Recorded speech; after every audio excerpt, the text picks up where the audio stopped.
तू जशी आहे तशी निघून ये. डॉक्टरांनी आईला दवाखान्यात भरती व्हायला सांगितलंय, पण ती आमचं कोणाचं ऐकत नाही. कदाचित तुझं ऐकेल. दादाचा हा निरोप वाचून ऋतू एक क्षण गोंधळून गेली.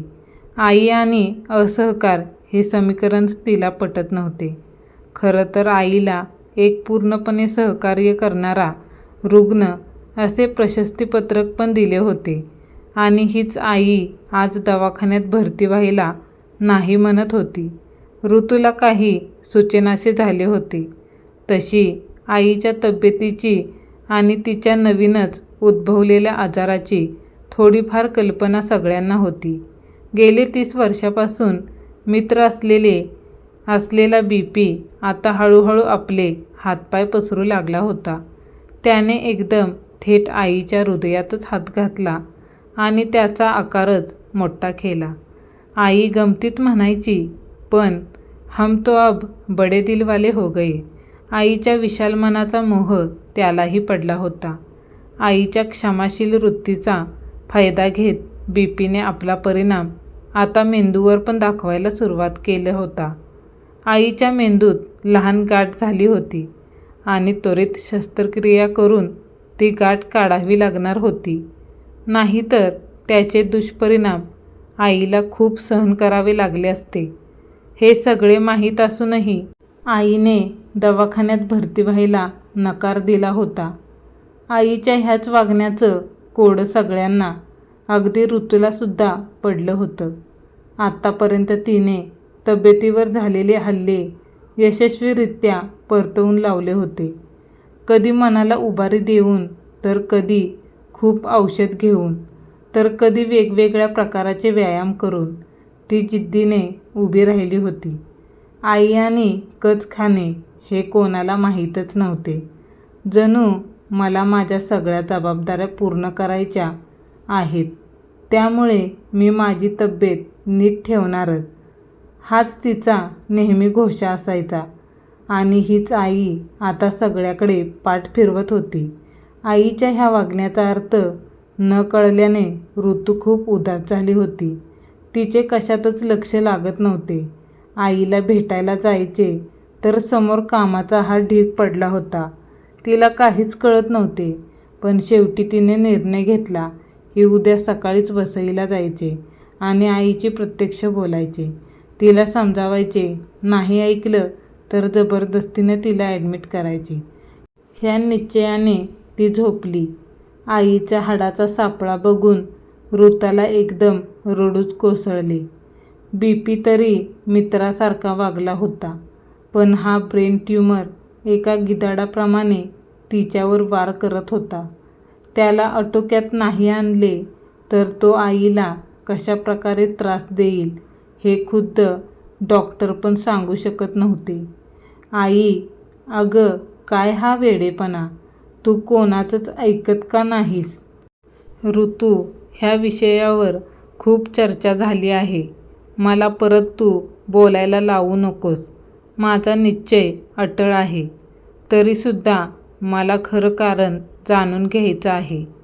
तुझं कारण जर खरंच योग्य असेल तर कदाचित मी तुझी बाजू इतरांना समजावून सांगू शकेन. कारण सांगायलाच हवं काय? आईच्या ह्या अगतिक प्रश्नावर ऋतू काहीच बोलली नाही, पण तिने आईशी अबोलाच धरला. बराच वेळ ऋतू काहीच बोलत नाही हे पाहून शेवटी आईच म्हणाली, ऋतू, तुला माहीत आहे ह्या शस्त्रक्रियेला किती खर्च येतो? कमीत कमी 6 ते 7 लाख. आणि एवढा खर्च आत्ता करणं मला नाही पटत. म्हणून मी नाही म्हणते आहे. आई, मी तुला खरं कारण विचारलं होतं. रागावूनच ऋतू म्हणाली, तुला चांगलंच माहिती आहे की दादा काय, मी काय किंवा बाबा काय, आम्हा सगळ्यांना 7 ते 8 तर जाऊच दे, 15 ते 20 लाख रुपये उभं करणं सहज शक्य आहे. मी एक सिनियर प्रोजेक्ट मॅनेजर आहे. मला माझ्या मेडिक्लेममधून आरामात तेवढे पैसे परत मिळतील.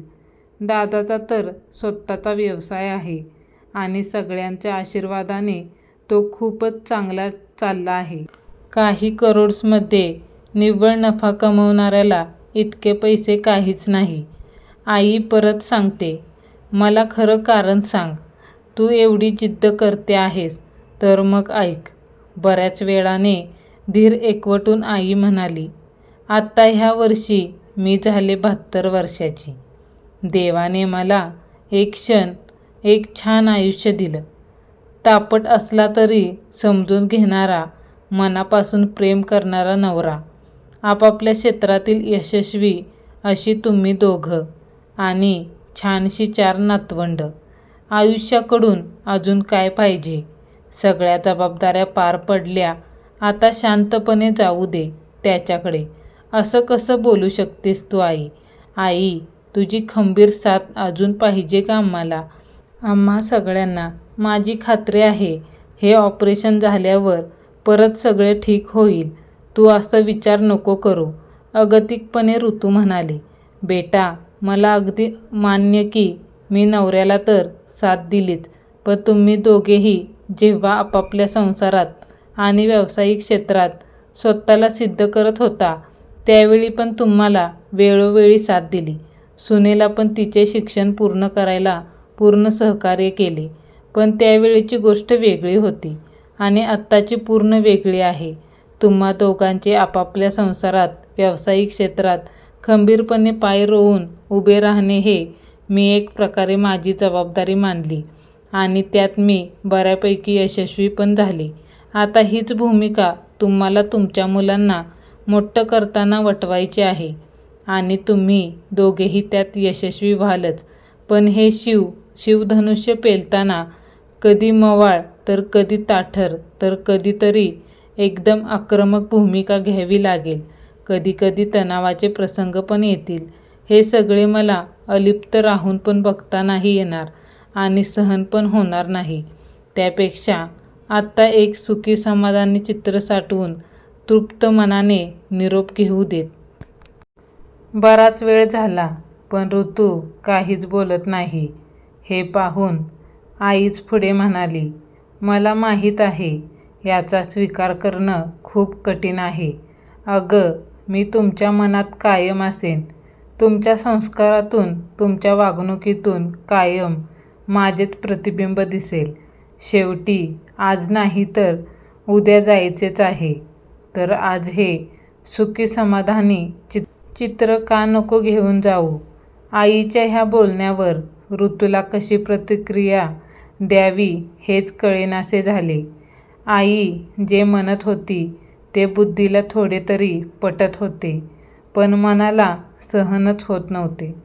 आई जी गोष्ट उद्यावर जाऊ शकते ती आजच करायची तुला घाई का?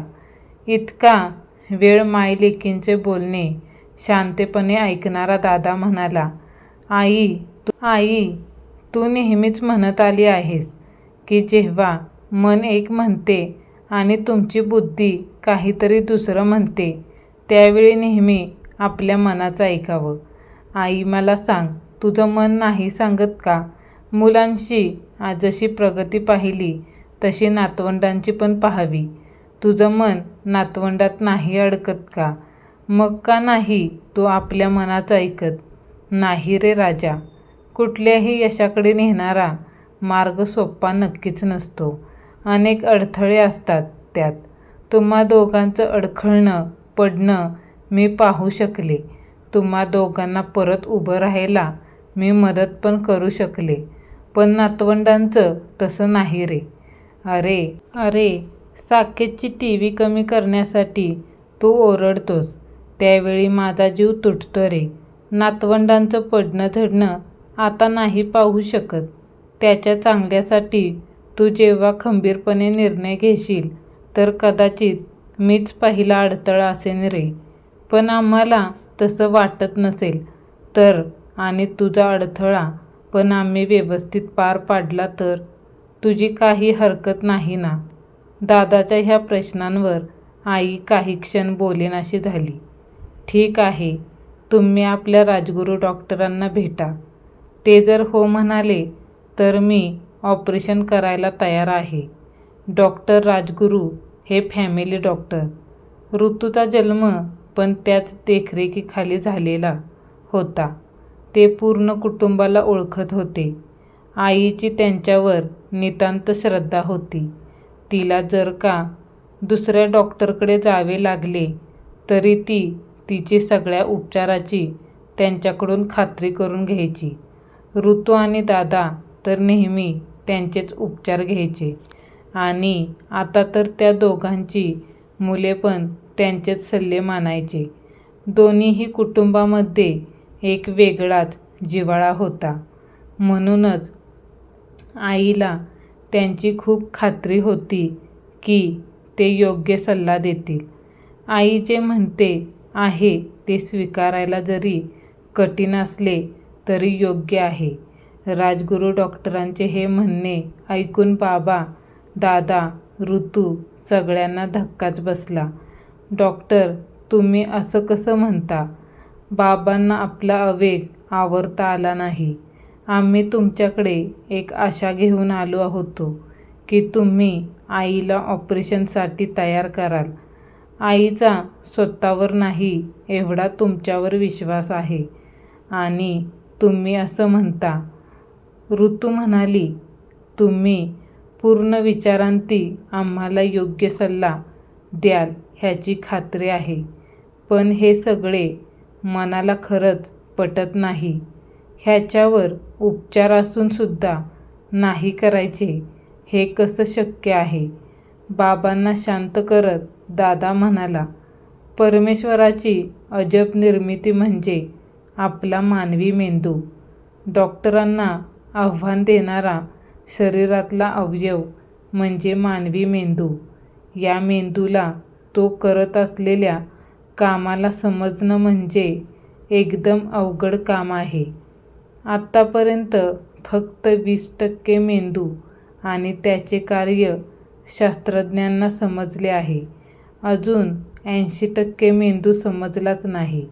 मेंदूच्या तक्रारीवर अजून खात्रीशीर उपचार निर्माण झाले नाहीत. म्हणजे ऑपरेशन झाल्यावर आईची सुधारण्याची आशा फक्त 5%.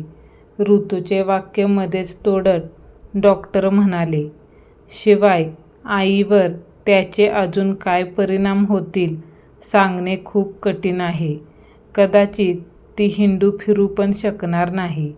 पण डॉक्टर, इतर डॉक्टर तर खूप वेगळं सांगत आहेत. ते तर आमच्या पाठीच लागले आहेत की लवकरात लवकर भरती व्हा. तुम्ही गैरसमज नका करू. ते म्हणत आहेत की ती ठीक होऊन नीट हिंडू फिरू शकेल. बाबा म्हणाले, तुम्हाला आणि ह्या वैद्यकीय क्षेत्राला मी चांगलाच ओळखतो. हा मेंदू सगळ्यांना चांगलाच आव्हान देत आला आहे. त्यांना ह्या केसमधून एक अनुभव घ्यायचा आहे. डॉक्टरांना चांगलीच कल्पना आहे की तुम्ही सगळेजण सुशिक्षित आहात. उद्या रुग्णाचं काही बरं वाईट झालं तर तुम्ही समजून घ्याल. माझा अनुभव आणि त्याची तब्येत सांगते की हे ऑपरेशन त्या सहन नाही करू शकणार. त्यांना अनुभव मिळणार असेल तर तसं. हा अनुभव आज ना उद्या उपयोगी पडेल आणि आम्हाला पण समाधान की आईसाठी आम्ही सगळे प्रयत्न केले. दादा म्हणाला, हा अनुभव फक्त मोजक्याच लोकांना उपयोगी पडेल. खरंच तसं वाटत असेल तर त्यांचे देहदान करा. एका चांगल्या वैद्यकीय रुग्णालयाला त्याचे नेत्रदान करा. आईसाठी काही करायचे असेल तर त्यांचे हे दिवस उत्तम कसे जातील हेच बघा. त्यांना आता एकाच गोष्ट देऊ शकता तुम्ही, ती म्हणजे तुमचा वेळ.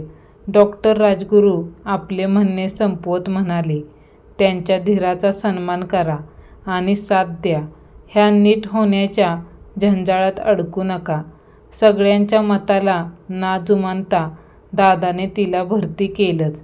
पण BP आटोक्यात न आल्याने तिला परत घरी आणावे लागले.